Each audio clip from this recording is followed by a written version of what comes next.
मेरे प्यारे बच्चों, तो आज का बेटा ये जो हमारा लेक्चर है, ये जो वीडियो है, बहुत ही ज्यादा इंपॉर्टेंट है आप लोगों के लिए, खास करके उन सभी बच्चों के लिए जिनका सपना है कि उन्हें फ्यूचर में डॉक्टर या इंजीनियर बनना है। और जाहिर सी बात है, हमारे देश की जरूरत भी है बेटा कि हमें बहुत अच्छे डॉक्टर्स, अच्छे इंजीनियर्स की जरूरत भी है। तो उसको ध्यान में रखते हुए हमारे सरकारी स्कूल में पढ़ने वाले बच्चों के लिए, गवर्नमेंट स्कूल में पढ़ने वाले बच्चों के लिए, जो हमारी गवर्नमेंट है उसने एक बहुत ही कमाल की स्कीम स्टार्ट कर रखी है, जिसका जो एग्जाम है उस एग्जाम का नाम है chief minister super talented children coaching scheme CMS-TCCS 2024। ये बेटा पहले भी हो चुके हैं और ये इस साल का जो है ये हमारा 2024 का जो है फॉर्म आ चुके हैं, जिसकी लास्ट डेट 9 सितंबर है। मुझे उम्मीद है कि आप में से मैक्सिमम बच्चों ने फॉर्म फिल कर भी दिया होगा, क्योंकि इसकी लास्ट डेट जा चुकी है 9 सितंबर। अब जिन बच्चों ने फॉर्म फिल कर दिया है, या मान लीजिए कोई बच्चा रह गया, तो एटलीस्ट वो नेक्स्ट ईयर अपने दूसरे भाई बहनों को या अपने जो यंगर्स है उनको कम से कम गाइड जरूर कर सकता है, क्योंकि ये बहुत ही कमाल की स्कीम है। क्योंकि इसमें जो आपकी जो गवर्नमेंट की तरफ से, दिल्ली गवर्नमेंट जो आपको फैसिलिटीज देती है स्कूलों में, उन सब के अलावा जो हमारे जो मेरिटोरियस बच्चे हैं, जिनको लगता है कि भाई मुझे डॉक्टर बनना है, इंजीनियर बनना है, तो उन बच्चों के लिए जो है एक बहुत ही कमाल की सपोर्टिव स्कीम है। क्योंकि ऐसे बहुत सारे बच्चे हैं जो डॉक्टर इंजीनियर बनना तो चाहते हैं, लेकिन उनके पास फाइनेंशियल लिमिटेशंस होती है, पेरेंट्स भी चाह करके भी कर नहीं पाते। ऐसी स्थिति में गवर्नमेंट का एक बहुत ही शानदार और सराहनीय स्कीम है। इसमें बेटा एक चीज और लेकिन इंपॉर्टेंट है कि जो स्टेम में या SOSC में पढ़ने वाले जो बच्चे हैं उनके लिए ये स्कीम नहीं है, क्योंकि वहां पे ऑलरेडी जो है बच्चों को उसी लेवल पे तैयार किया जाता है। इसके अंदर जो सबसे पहले बेटा जो आपको बात जानने वाली बात है कि इसमें क्लास 9 में पढ़ने वाले बच्चे और क्लास 11 में पढ़ने वाले बच्चों के लिए ये स्कीम है। जो क्लास 9 के जो बच्चे हैं, उन जो 9th क्लास में पढ़ने वाले बच्चों को जो नेक्स्ट 4 इयर्स की जो कोचिंग है वो कंप्लीटली फ्री दी जाएगी। उसमें आपका स्टडी मटेरियल या जो भी खर्चे हैं सारी जो है गवर्नमेंट करेगी। इसी तरह से क्लास 11 में पढ़ने वाले बच्चों के लिए, क्लास 11 और 12 के लिए जो 2 इयर्स की जो कोचिंग स्कीम है, उसमें जो है उनको जो है फ्री ऑफ कॉस्ट कोचिंग दी जाएगी। आपकी तरफ से कोई भी पेमेंट नहीं होगा, जो भी पेमेंट होगी गवर्नमेंट डायरेक्टली उन कोचिंग इंस्टीट्यूट्स को देगी। अब आप कहेंगे कि सर ये कोचिंग इंस्टीट्यूट्स जो होंगे वो कौन होंगे? अब ये मान के चलिए जो नेशनल ब्रांड्स हैं, जो मेडिकल और इंजीनियरिंग के अंदर जो नेशनल ब्रांड्स हैं, उनकी तरफ से ये कोचिंग दी जाएगी। नारायणा हो गया, चैतन्य हो गया और भी नाम है। इसके बाद आपका बेटा ये जो एग्जाम है ये आपका 22 सितंबर 2024 को है। कब है बेटा? 22 सितंबर 2024 संडे पड़ेगा और आपके पास बहुत ज्यादा टाइम नहीं है। इसीलिए प्रॉपर प्लानिंग और प्रॉपर स्ट्रेटजी को अगर आप फॉलो करते हैं तो आपका सिलेक्शन 100% है। अगर आप मेहनत करते हैं आपका सिलेक्शन 100% है। और एक बार आप सिलेक्ट हो जाते हैं तो जो आपका सपना है उस सपने से आप बहुत दूर नहीं होंगे। इसमें बेटा मैं आपको पहले बता दूं, तो क्लास 9 के जो बच्चे हैं तो उनमें जो एक मेरिट लिस्ट बनेगी, 9th की अलग बनेगी, 11th की अलग बनेगी, और उसमें जो टॉप 150 स्टूडेंट्स होंगे, उन 150 स्टूडेंट्स जो भी कैटेगरीज वगैरह होती हैं, उन 150 स्टूडेंट्स को क्लास 9th में सिलेक्ट किया जाएगा और 150 स्टूडेंट्स को क्लास 11th में सिलेक्ट किया जाएगा। उस 150 स्टूडेंट्स में से 100 स्टूडेंट्स को IIT JEE के लिए सिलेक्शन के लिए कंसीडर किया जाएगा और 50 स्टूडेंट्स को नीट के लिए। और ये सेम चीज क्लास 11 के बच्चों के लिए भी एप्लीकेबल है। इसके बाद अगर हम इसके एग्जाम पैटर्न की बात करें तो बेटा जो बच्चे इंजीनियरिंग करना चाहते हैं, JEE करना चाहते हैं, उसके लिए फिजिक्स, केमिस्ट्री और मैथ्स होगी। जो बच्चे मेडिकल में जाना चाहते हैं उनके लिए फिजिक्स, केमिस्ट्री और बायोलॉजी है। नंबर ऑफ क्वेश्चंस चाहे वो क्लास 8 के लिए हो, 9th के लिए हो, चाहे 11th के लिए हो, सेम रहेंगे। 75 क्वेश्चंस 75 क्वेश्चन जो है बेटा, चाहे वो, मैं फिर से बोल रहा हूं, नंबर ऑफ क्वेश्चंस सेम रहेंगे, मार्किंग स्कीम सेम रहेगी, टोटल मार्क्स भी सेम रहेंगे।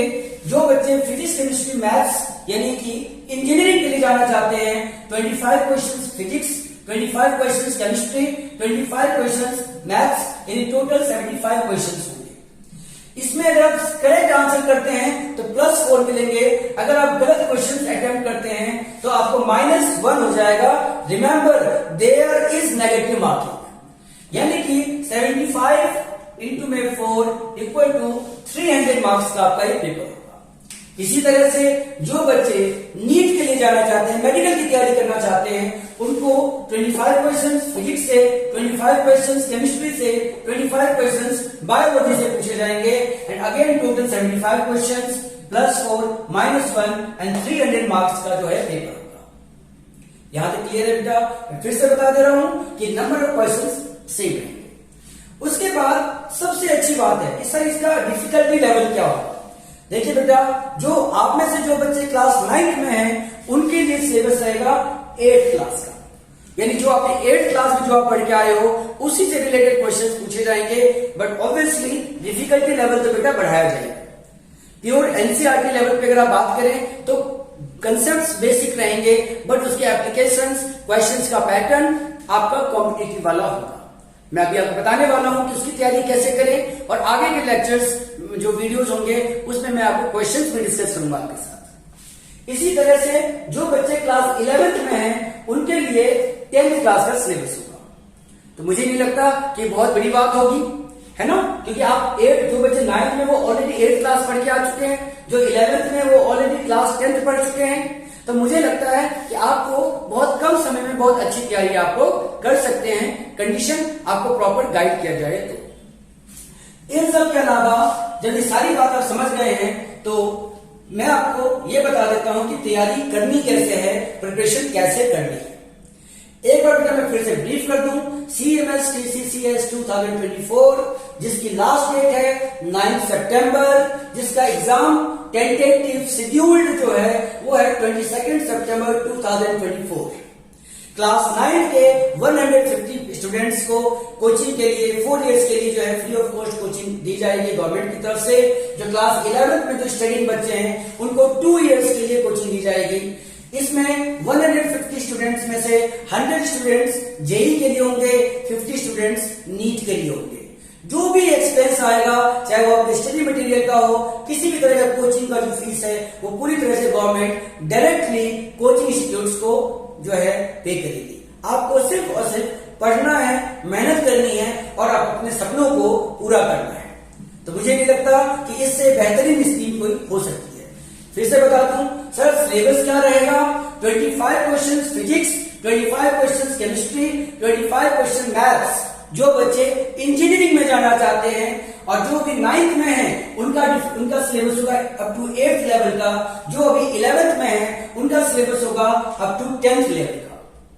इसी तरह से जो बच्चे मेडिकल में जाना चाहते हैं, number of questions 75 physics chemistry biology, और अगेन जो 9th में पढ़ने वाले बच्चे हैं उनको 8th क्लास तक के लिए करना है, और जो 11th में पढ़ रहे हैं उनको 10th क्लास तक का सिलेबस कवर अप करना है। और ये आपका ओवरऑल जो है चीजें रहेंगी जो आपको अपने माइंड में रखना है। एक बात बेटा मैं आपको जरूर बता दूं, क्योंकि नेगेटिव मार्किंग है, कई बार हमें लगता है कि सर, कई बार हम सोचते हैं गेस कर लेते हैं, तो बेटा गेस वर्क जो है ना कामयाब नहीं है आपको, क्योंकि जब नेगेटिव मार्किंग आती है तो आपने अगर 10 क्वेश्चंस करे हैं, 10 क्वेश्चन में 5 आपने बिल्कुल सही कर रखे हैं तो 20 मार्क्स हो गए आपके, लेकिन आपने 5 गलत कर दिए तो -5 हो गया, तो ओवरऑल आपके 15 मार्क्स आ गए। तो जो आपने गलत किया उसके तो मार्क्स जो 0 थे वो 0 हो ही गए, जो आपने सही किया उसके मार्क्स भी आपके नेगेटिव हो गए। तो मेक श्योर कि आपको जो है गेस वर्क ना करना पड़े, आप प्रॉपरली उसकी तैयारी करें, उसकी प्रिपरेशन करें। प्रिपरेशन कैसे करें सर? क्वेश्चंस के सोर्सेज क्या क्या होने चाहिए, वो सारी चीजें बेटा मैं आपको अपकमिंग लेक्चर्स में बताऊंगा। आप में से जिन बच्चों ने इस चैनल को अभी भी सब्सक्राइब नहीं किया हो, प्लीज बेटा साथ साथ सब्सक्राइब कर दें, जिससे कि जो भी इंपॉर्टेंट इंफॉर्मेशन है वो आपके पास टाइमली पहुंचती है। इसके बाद ये जब 22 सितंबर के एग्जाम के बाद जो आपका एक और एग्जाम ऑलरेडी शेड्यूल्ड है MBPP, उसके ऊपर भी बेटा मैंने वीडियो बना रखा है। आप अगर ढूंढेंगे तो आपको मिल जाएगा। उसकी प्रिपरेशन क्या होनी चाहिए, उसकी स्ट्रेटजी क्या होनी चाहिए, उसका सिलेबस क्या है, वो सारी चीजें ऑलरेडी उस वीडियो में मेंशन है। उसके भी बेटा मैं जो है आपको कुछ क्लासेस दूंगा कि इंपॉर्टेंट क्वेश्चंस कौन से हो सकते हैं, कहां से कैसे अटेम्प्ट करना चाहिए, वो सारी चीजें मैं आपको जो एमवीपीपी है, मुख्यमंत्री वैज्ञानिक प्रोत्साहन वाला एग्जाम जो है, हाँ उसको भी आपको तैयार करना है।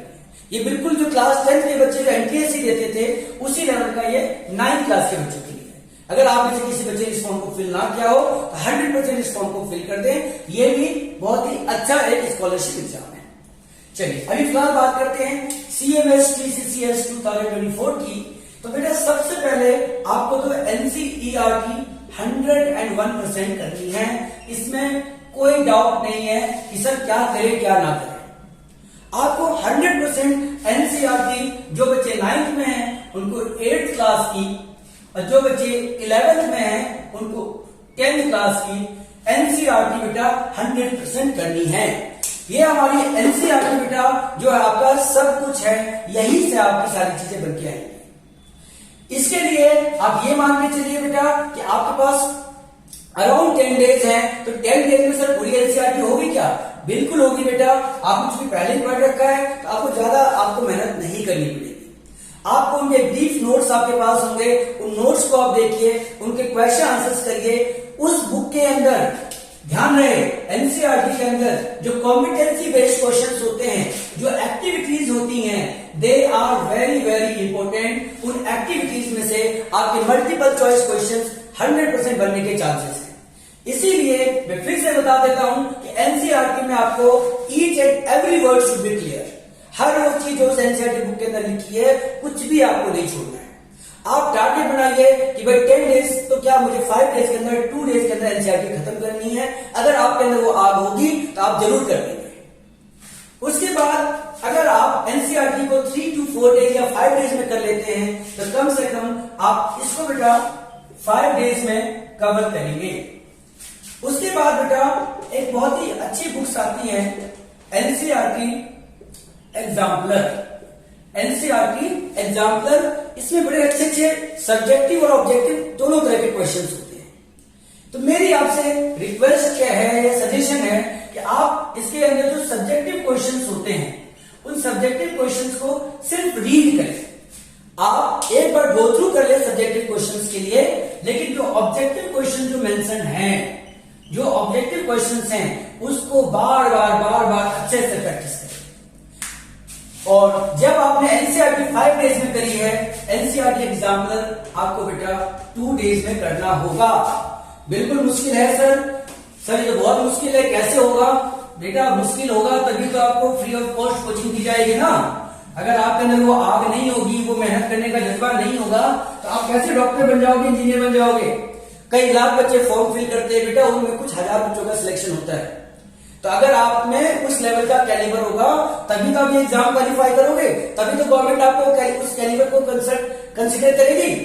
इसीलिए मेहनत तो बेटा करनी पड़ेगी। उसके बाद आपका बेटा जब NCERT हो जाता है, NCERT एग्जाम्पलर आप कर लेते हैं, उसके बाद कुछ एडिशनल बुक्स आपको जरूर करनी चाहिए, क्योंकि ये काम बेटा आपको 7 डेज में करना होगा। फिर आपके पास 3 डेज का मान के चलिए कम से कम टाइम रहेगा। आज की जो डेट है बेटा, आज से आप अपने 10 डेज काउंट कर लीजिए, उतने दिनों में आपको ये काम खत्म कर लेना है। एडिशनल बुक में बेटा बहुत अच्छी अच्छी बुक्स है मार्केट के अंदर, है ना। ऐसा नहीं है कि मैं जो बता रहा हूं वही अच्छी है, और भी अच्छी अच्छी बुक्स हैं बेटा। IIT JEE और नीट फाउंडेशन के नाम से बेटा मार्केट में बुक्स आती हैं। IIT JEE और नीट फाउंडेशन के नाम से बुक्स आती हैं।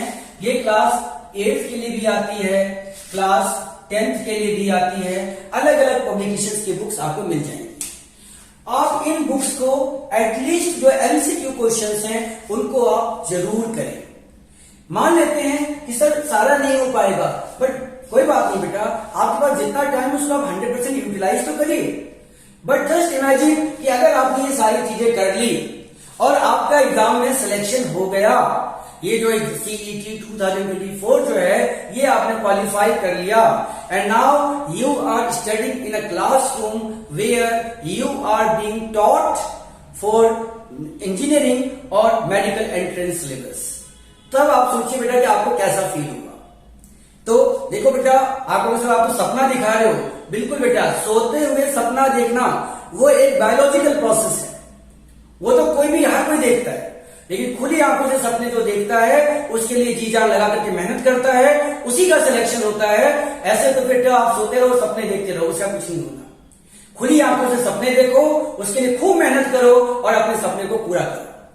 तो बेटा इसी के साथ मैं नेक्स्ट वीडियो में आपको जो है इससे रिलेटेड जो बेसिक जो रिक्वायरमेंट्स है, क्वेश्चंस का जो लेवल है, वो भी मैं आपके साथ शेयर करूंगा। तब तक आप लोग खूब पढ़ें, खूब मेहनत करें। जय हिंद, जय भारत।